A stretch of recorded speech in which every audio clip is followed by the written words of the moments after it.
of this. We really, really appreciate that indeed. So we hit the ground running. For those just joining us, our conversation today is themed or tagged Powering the Last Mile.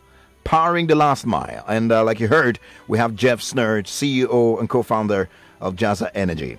My good friend, Wisdom has got the first question for you. All right, Jeff. So let's go straight so that we can beat time pretty quick.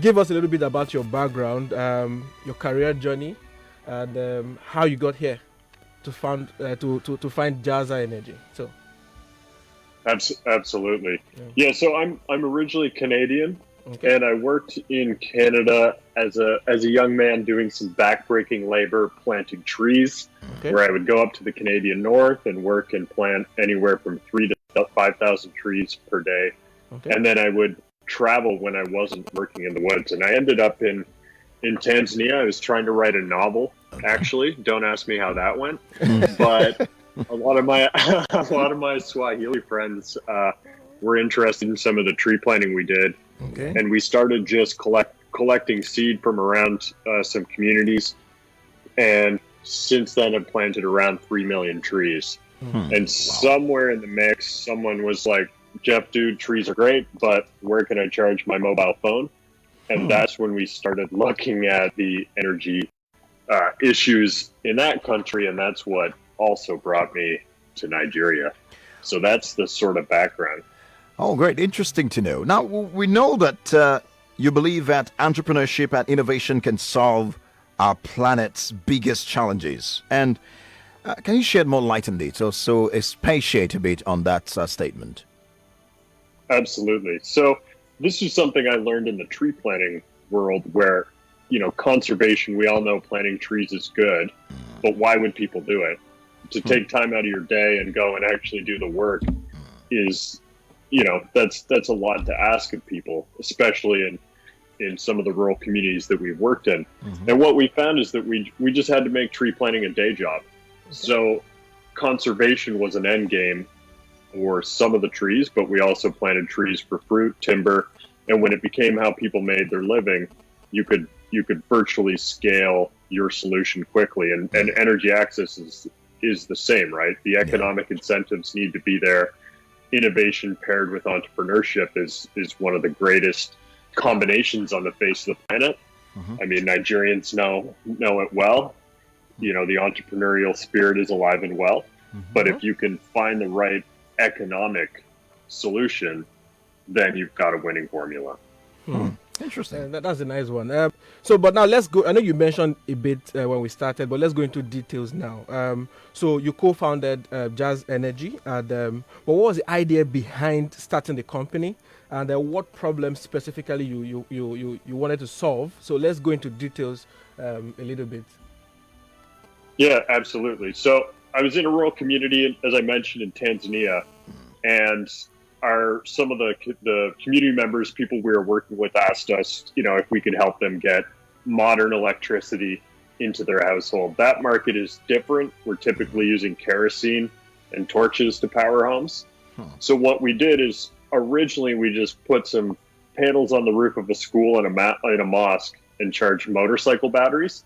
And people would take the motorcycle batteries, which were cheap, readily available home, and use them to power a light and their phones. And then we realized, just switching what people were spending on kerosene in that market, there was a business. So we developed what we do today, which is building shops we call hubs. They're manufactured, ship them to site, set them up, put panels on the roof, and then rent a lithium-ion battery pack. It's like a power bank for your entire home that people take home and use to power their household. Wow, that's some great innovation. We're excited to hear that. But let me put this. Let's talk a bit more about Jazza Energy. We know that you are building a network of renewable energy hubs in some communities, and that's you're doing beyond the electrical grid. Now, I'd like to know where are these communities and how do these hubs work? Yeah, so we typically set up in a community with around 2,000 people or more. They're typically outside of urban centers, what's commonly referred to as the last mile. But effectively, we're trying to build the right size infrastructure for the end user. And I mean, every market is very different, but a lot of the challenges that the grid has is that it's expensive to build the grid infrastructure. It's challenging to provide the energy into the grid infrastructure. And we're just trying to pair the right size for the right end use. So it's, as I mentioned, a hub, a building, some panels, and then we're renting batteries. It's all operated by women we hire from the communities, which we call Jazza Stars. And the Jazza Stars are driving the service within their own community and lighting up the households around our locations. Wow, interesting. A lot is happening over there. So, but I wanted to ask, how long has this been happening? And can you share with us some success stories, over time? Yeah, absolutely. So we've been operating since 2017, so it's kind of coming into year 4 now, and we've got around 70 locations live, and we've got another 30 locations going live over the next couple of months, and we currently power around 50,000 people. Interesting. So, if you're just joining us, Nigeria, indeed, if you're joining us on this program, it's called Power Solutions, and we're live having a conversation with the CEO and co-founder of Jazza Energy, and he's Jeff Schnurr. We are talking about powering the last mile, and my next question is along those lines, and I know Jeff is well and able to respond to this. Now, powering the last mile in Nigeria, in your view, is it a big challenge? And before you respond to that, you might want to explain a bit what it means to, use the expression powering the last mile. Yeah, absolutely. So powering the last mile effectively just refers to how you reach and address the last mile within any distribution challenge. So, we all know, for example, food delivery in Lagos, but that's really a solution that's been pioneered to kind of reach out and extend to people that aren't typically within a network. The last mile in Nigeria, to answer your question from an energy perspective, I mean, it's a huge challenge, right? If it weren't, it wouldn't be a problem. That's right. And what we see in market, I mean, I spent the last week in Oyo State trying to visit rural communities, and it's a combination of, sometimes the grid would be there and it would only be on for 10, 15 minutes a day. People talking about 2 hours a month. So, I mean, you can't necessarily depend on the grid infrastructure. It's built, everyone's wired their homes, they're waiting, they're paying NEPA. But at the end of the day, you're using a generator, the sort of better pass my neighbor generator for lights, maybe TV, or you've got a torch and you've built, there's small homemade lanterns, and that's, you're living in darkness once the sun goes down. So it's a huge challenge. We see in other markets that sometimes just ability to pay. You see it in sub-Saharan Africa where the grid maybe is there, but people can't afford to use it. Nigeria has some different complexities where even if you have the ability to pay and the grid is in your community, you might not be on. Well, I don't know how to take that, but let's hope that. Did you answer the question? Is it surmountable? Is it possible for us to address it? Yeah, absolutely. I mean, this is, I was mentioning earlier, the key is finding the right size infrastructure for the right end use.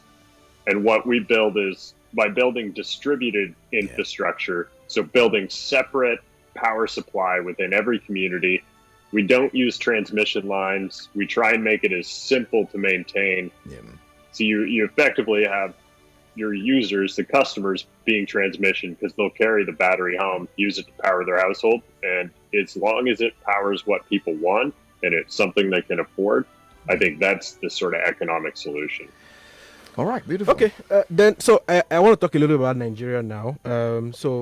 I don't know if you started operations already in Nigeria, but what are your plans for Nigeria to replicate these innovative ideas in Nigeria. And maybe you should tell us what probably worked excellently well in Tanzania, where you currently, operate pretty good, and what has not worked, and what will you be incorporating in Nigeria if you will be doing this in Nigeria? Yeah, I mean, this is the question keeping me up at night these days, right? Like, what we know is from one community to the next, one village to the next, things can be completely different. What we've learned in Tanzania is it has to, it has to power. We have to be able to power what people want when they want at a price they can afford, and it needs to be better, cheaper, faster, and consistency is just so key. Everyone thinks that, as long as it's cheap, people will be there. But at the end of the day, like, if you come to us every day, there better be a battery waiting for you. You better be able to get the service whenever you need it. And I think when you're playing the role of a utility, it really comes down to consistency, day in and day out. And that's one of the key lessons in Tanzania. Off-grid Tanzanians will make sort of, 600 to 800 naira a day per household. Wow. Very low income. But even if something's a little more expensive and it just works, they'll pay for it. And I think when we enter the Nigerian market, if you're playing the role of a utility, it's about trust. And if you're there day in and day out, even if it's hard, even if it seems a challenge, I think you can win the trust of your customers and maintain it, and that only compounds over time. I'm not naive in thinking exactly what we've done in another market. We can just drop it into Nigeria and just, and get there. I'd be quite frankly shocked if everything just worked perfectly. What could possibly go wrong? But at the end of the day, we're committed to understanding the power requirements of this market, whether that's a bigger battery or a smaller battery, if it powers different things. And that's kind of our commitment once we build. All right, great. We're on a mission, not only to get people to know about alternative sources of power, but specifically to let people embrace, renewable energy like solar, which is cleaner and beautiful to use. We've been doing that from time to time through this program and sensitization, and that's what we've been doing here in Nigeria. So it'd be nice to hear from you to describe the level of awareness of solar, one in Tanzania, and also what you have noticed in Nigeria. What have you, what's your assessment of the level of awareness on solar in Nigeria and Tanzania? Especially when you started initially in Tanzania, how would you say it was? So let's compare the level of awareness. Yeah, totally. I mean, in Tanzania now, you would, even in the most rural community, you'll see 60 to 70% of households with their own solar solution. Wow. It's like, and then the other 20 to 30% of households will still have a solar lantern. They might not have the panel on the roof, but, we're seeing, traditionally kerosene was the lighting supply. Not such the case in Nigeria, but we're seeing that really transition and that market mature. So even for us with the alternative solution by renting sort of a household power bank, even 20, 30, 40% of our customers will have one or two solar products before they switch to us. And what they're typically dealing with is the maintenance of the solar system because they find it doesn't last forever. They'll, their battery will fail, their solution will fail, but it's alive and well. In Nigeria, like, you kind of need a magnifying glass out there in the village to find a solar solution. Completely shocked to see maybe one or two, maybe a small shop will have, spent 50,000 naira on a solar panel that they can use for lighting, but it is not the de facto energy solution. And that's not the case. That's not the case in East Africa. All right, beautiful. Let's not also forget that Tanzania, for example, a population of about 58.1 or thereabout million people, compared to Nigeria of over 250 million people. That could also be a factor. Maybe that's why you need a magnifying glass to find a lot of people and where's the solar, where's it. Thank you for that review. Of course, certainly there's a lot to be done regarding that. All right, so let's talk about these batteries. The batteries you mentioned. How often do these batteries need charging or servicing? Because you mentioned that is one issue in Tanzania, at some point. So, but does Jazz Energy offer such services for maintenance of these batteries? Yeah. Okay. Yeah. So, I mean, our sort of solution is that we take the battery, we charge it. Wisdom, if you were a customer, you would come register with us through a process similar to getting your SIM card in your phone, and then you get a battery. Okay. You take it home, you would be able to use a lighting kit, wire your own home, you'd be able to power a TV, the deck, stereo, and then after 72-hour period, or if the energy was depleted, that battery would switch off, and you would just come back to us, put it down on the counter, and we'd give you a fully charged battery that you take home. So in terms of the service or maintenance, our sort of thesis or idea is that this is a true utility play. We own the battery. We take on the battery risk. All you do is you're purchasing the energy. So it's our sort of mantra and philosophy is just that we want to take care of the battery. We want to take care of the infrastructure that you need to power your home. And at the end of the day, you're just paying us for the energy you use. Interesting to know. Our time is fast spent, and we are gradually drawing the curtains on the show this beautiful morning here. It's Power Solutions, brought to you by Nigeria Info in partnership with All On, and we're talking to the CEO of Jazza Energy. Is also the co-founder of that particular. I mean, you've heard a lot of interesting stuff you're doing. Not forgetting that his name is Jeff Schnurr. And I have one last question for Jeff before we finally draw the curtains and end the show today. Now, what next level opportunities and challenges do you see for your company? Yeah, well, thanks very much for this question. We're looking forward to testing probably 6 to 10 locations in the next couple of months in Nigeria to see if this solution works for your market. And if it does work in Nigeria, we're going to aim to build 1,000+ locations a year, starting in 2022. Wow. We want to hit the market fast and grow quickly, but the biggest challenge is quickly going to become people. We need smart, hardworking, dedicated people. So if any of the listeners out there want to join us, check out jazzaenergy.com, get in touch. And then ultimately we'll be recruiting 2,000 women from rural communities to run and operate these solutions. That's great. That's beautiful. Nice. So jazzaenergy.com, you say? Jazzaenergy.com. Get in touch if you want to work with us. Join us. We're always looking for smart, outside of the box thinkers, and it takes a village. So we're looking forward to the next stage. Nice.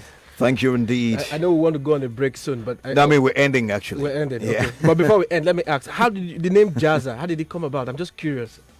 Jazza. How did you arrive at the name? In Swahili, Jazza means to fill up or charge. Oh, okay. All right. Wow. I love it. Nice. Okay, how do I use it now? Okay, I'll find a way of using it maybe after the show. Cool. I like it. Thank you indeed for speaking with us, good friend Jeff Schnurr. Hope we got the pronunciation of your name correctly. Absolutely. Thank you again. So you go, have fun, and Nigeria, you've heard. You know how to be a part. They're giving you an opportunity to make this the dreams reality regarding what they intend to do in the market. Well, that's it for the show today. It's been a fun time doing this with wisdom. And with Jeff too. Great innovation. Nice speaking with you today. Thank you both. All right, that's it for Power Solutions today. Thank you indeed for being a part of the show. Like I mentioned, I have indeed done this with a good friend. Pronounce your name by yourself. I mean, answer your father's name. Let me say it like Femi would say. Okay. Wisdom, anything Chapp-Jumbo, or like like Collins, anything Teke. Okay, Wisdom Chapp-Jumbo. Yes. My good friend, thank you again, dear. Thank you, Collins. Well, this is the voice of the microphone heavyweight, Collins. Teke, let's do this again next week. God bless you, and God bless Nigeria. Bye for now. 99.3 Nigeria Info. We are more than just radio. Subscribe to our YouTube channel at Nigeria Info FM. Check us out on Facebook at Nigeria Info 99.3. Follow us on Twitter at Nigeria Info FM and on Instagram at Nigeria Info FM Lagos for live updates as it happens. 99.3 Nigeria Info. Let's talk.